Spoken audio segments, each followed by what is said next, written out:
Hello everyone and welcome to the class. Section 26 को आज हम पढ़ेंगे, सिर्फ सेक्शन 26 को, जहाँ पर इंस्टीट्यूशन ऑफ सूट के बारे में आज हमें पढ़ना है।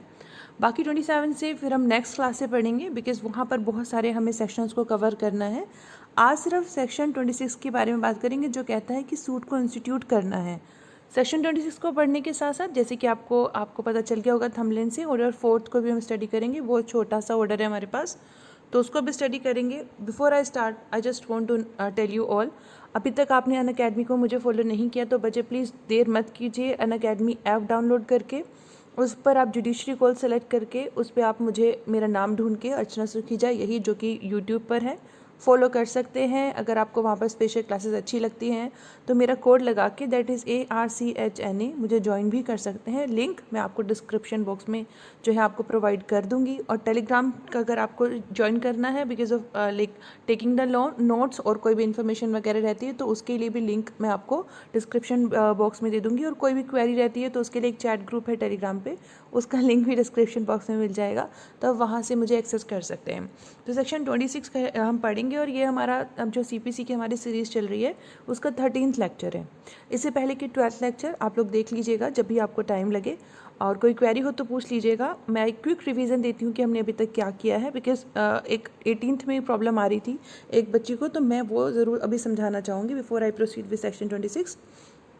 तो हमने जो करना है, इंस्टीट्यूशन ऑफ सूट के बारे में पढ़ना है। आज हमारा क्लास जो है वो इंस्टीट्यूशन ऑफ सूट के ऊपर है, सेक्शन 26। तो देखिए, अभी तक हमने क्या पढ़ा है कि हमने जो है CPC हमारा किससे डील करता है, सिविल प्रोसीडिंग से डील करता है। ठीक है, प्रोसीजरल कोड है, प्रोसीडिंग्स बताता है। फिर उसने बताया कि जुरिस्डिक्शन कहाँ होगा, सेक्शन 9, सेक्शन 6 में हमने पढ़ लिया। एक बार कोई सूट बार हो गया दोबारा लेके नहीं आओगे, रेस जुडिकाटा 11 में पढ़ लिया। फिर पढ़ा था कि जो पेंडिंग है ऑलरेडी उसको भी नहीं लेके आओगे, सेक्शन 10 में पढ़ा था। फॉरेन कोर्ट में अगर पेंडिंग है तो उसको इंडिया में लेके आ सकते हो, बट अगर यहाँ इंडिया में ही पेंडिंग है तो वो नहीं आ सकता। रेस्ट सब जुडाइस हमने पढ़ा। स्टे ऑफ सूट जिसके बारे में पढ़ा सेक्शन 10 में। और जुडिकेटा कह रहा है कि अगर फॉरेन कोर्ट ने भी डिसाइड कर दिया तो उसको भी लेके नहीं आ सकते हो यहाँ पर, तो हमने 11 भी पढ़ लिया। फिर 12, 13 तक हमने सारे सेक्शंस हम कवर करते चले गए थे, जहाँ पर यहाँ पर बार टू फर्दर सूट पढ़ा था। फर्दर सूट किन किन कंडीशंस में नहीं ला सकते वो मैं आपको बताया कि उसमें मैंने आपको पूरी डिटेल में बताई थी कि किन किन चीज़ों में बार ऑफ सूट लगता है। और जब हम आगे आने वाली वीडियोस में कवर करते रहेंगे तो बाकी सारे टॉपिक्स को हम कवर करते रहेंगे बार टू फर्दर सूट के कंटेक्स्ट में। फॉरेन जजमेंट भी हमने पढ़ा 13 एंड 14 में।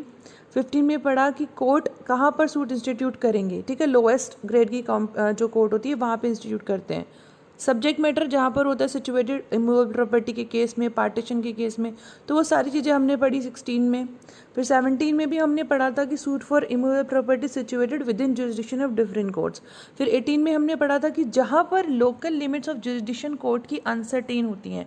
I told you in section 18 कि जब दो कोर्ट हैं, मतलब एक प्रॉपर्टी की प्रॉपर्टी है, इस प्रॉपर्टी की हमें लिमिट्स नहीं पता कि कौन सी कोर्ट के पास है, इसके पास है कि इसके पास है।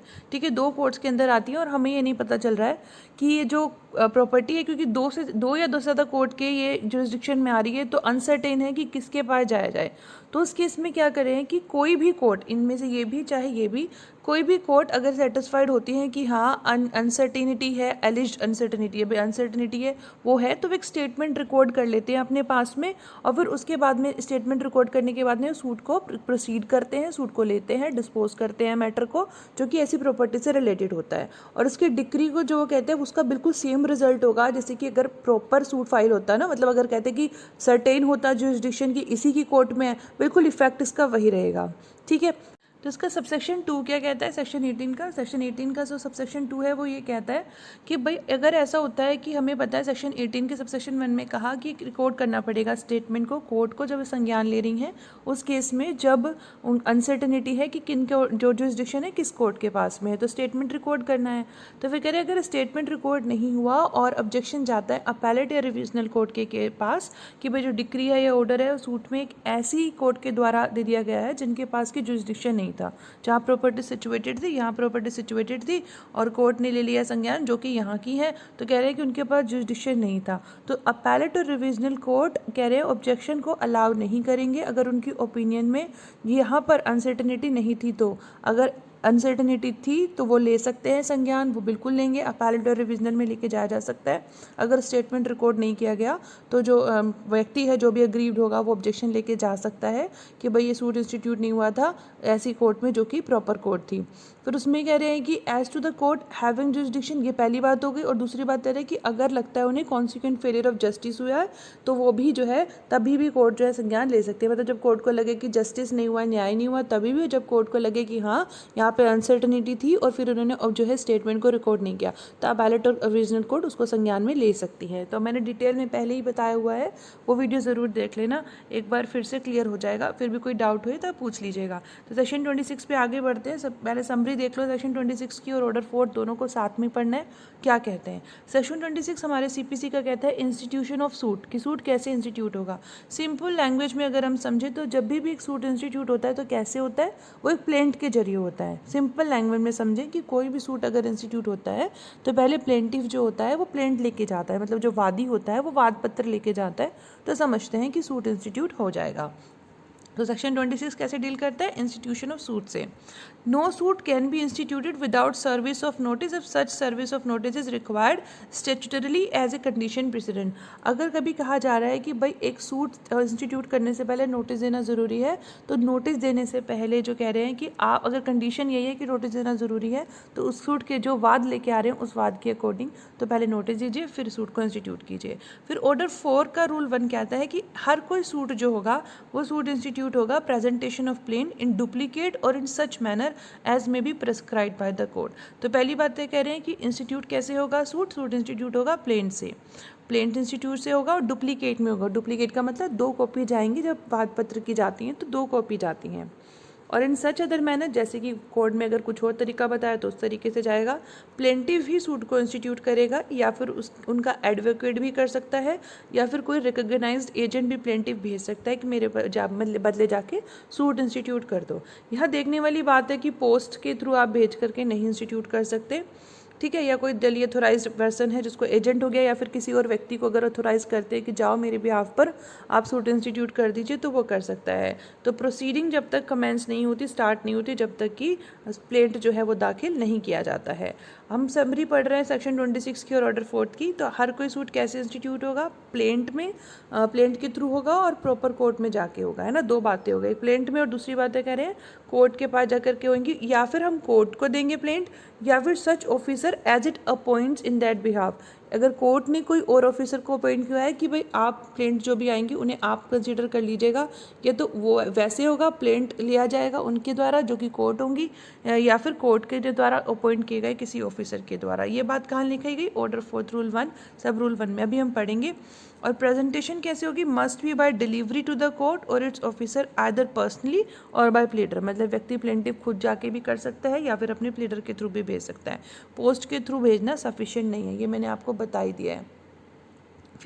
फिर आता है there is nothing in the court to suggest that a plaint should be presented during court hours. ये बड़ा इंपॉर्टेंट पॉइंट है कि अगर हम ये कहें कि ऐसा कुछ नहीं लिखा हुआ है कि कोर्ट आवर्स के दौरान ही आपने प्लीडिंग लेके आनी, मतलब प्लेंट लेके आनी है, कोर्ट आवर्स के बिना भी आप जो है प्लेंट को लेकर के आ सकते हैं। यहाँ पर कोर्ट आवर्स के बिना का मतलब ये है कि अगर कभी अर्जेंसी रहती है और लिमिटेशन पीरियड जो है ख़त्म हो रहा है, तो अगर जहाँ पर मतलब जो उनका रेजिडेंस है कोर्ट का, मतलब जज का, वहाँ पे जाके भी आप दे सकते हैं प्लेंट। अगर लिमिटेशन पीरियड जो है वो कह रहे हैं ख़त्म हो रहा है, भाई अब कोई ऑप्शन ही नहीं बचा, यही ऑप्शन है, और रीजनेबल ग्राउंड्स होने चाहिए, ये बात देखना है। लेकिन वहाँ पर अगर रेजिडेंस पे जाके अगर व्यक्ति दे के आता है जज साहब को, तो वहाँ पर वो बाउंड नहीं कि प्लेंट को लेंगे ही लेंगे, ठीक है, दे के आ सकता है लेकिन वो बाउंड नहीं है कि वो लेंगे ही प्लेंट को, ठीक है। देखो दो ही is not bound to do so, वो बाउंड नहीं है, बट हाँ अगर लिमिटेशन पीरियड या कोई रीजनेबल ग्राउंड है कि नहीं आ पाया कुछ है और वही डेट है और आखिरी दिन है लिमिटेशन पीरियड के अकॉर्डिंग, तो फिर जा सकता है। लेकिन फिर वही बोल रहे हैं कि कोर्ट जो है, जज जो है वो बाउंड नहीं है कि वो लेंगे। हर प्लेंट को मैंने आपको बता ही दिया, ऑर्डर 6 के और ऑर्डर 7 के रूल्स के अकॉर्डिंग चलना है। ऑर्डर 6 और 7 क्या कहता है अभी हम बताएंगे आपको। Court shall cause the particulars और every suit to be entertain in a book to be kept, ये भी बड़ा इंपॉर्टेंट है। जो कोर्ट होंगी वो हर उनके पास ना एक बुक रखी होगी कि हर सूट के वो पर्टिकुलर्स रखेंगे, रिकॉर्ड करेंगे। And call the register of civil suit such entry shall be numbered in every year, तो हर साल नंबर होता है कि भाई ये वाद ये वाद ये वाद। आपको पता ही जब हम जजमेंट लिखते हैं ना, आप लोग जजमेंट लिखेंगे तो वहाँ पर लिखते हुए फॉर्मेट में लिखते हैं सूट नंबर, तो वो लिखा रहता है कि कौन से सूट नंबर है इसका, ठीक है। उसका ईयर भी लिखा रहता है, पूरा प्रॉपर फॉर्म होता है उसका। And according to the order in which the plaints are admitted, ठीक है। फिर आता है order 6 is related to pleading generally and order 7 is related to plaint. इसको हम डिटेल में स्टडी करेंगे, तो आपको बिल्कुल घबराने की ज़रूरत नहीं है। हमें सेक्शन 20 में इंस्टीट्यूशन कैसे होता है, सूट प्लेंट के द्वारा होता है, और वह प्लेंट कौन लेके जाता है, या तो प्लेंटिव खुद या उसका कोई अथोराइज एजेंट या फिर कोई अथोराइज और पर्सन जिसको वो अथोराइज करता है। प्लेंट के जैसे कैसे जाती है, डुप्लीकेट में जाती है, और प्लेंट से रिलेटेड प्रोविज़न ऑर्डर 6 में और ऑर्डर 7 में भी दिए गए हैं, ठीक है।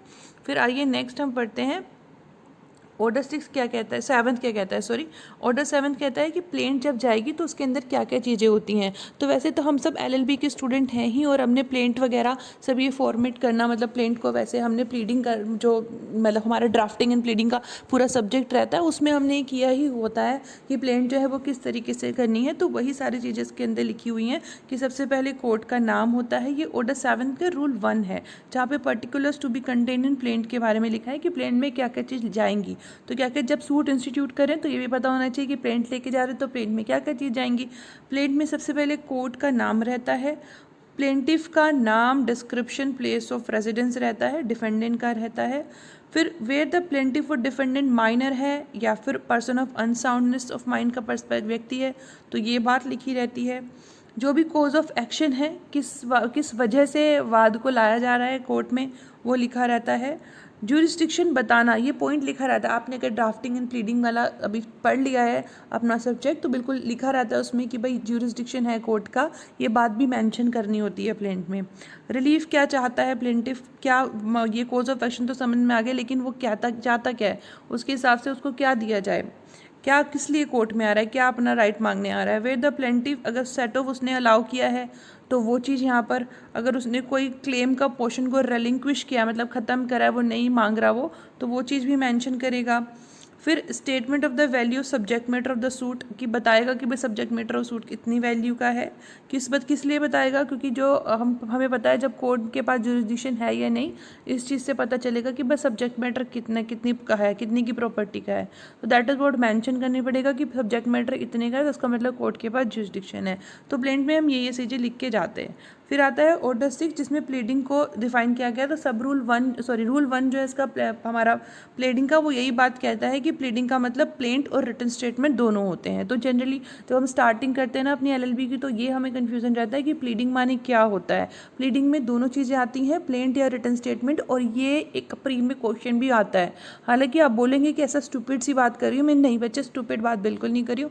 ये प्री में क्वेश्चन आ चुका है कि प्लीडिंग का क्या मतलब होता है, प्लेंट रिटन स्टेटमेंट दोनों या दोनों में से कोई भी नहीं, इस तरीके से आ चुका है।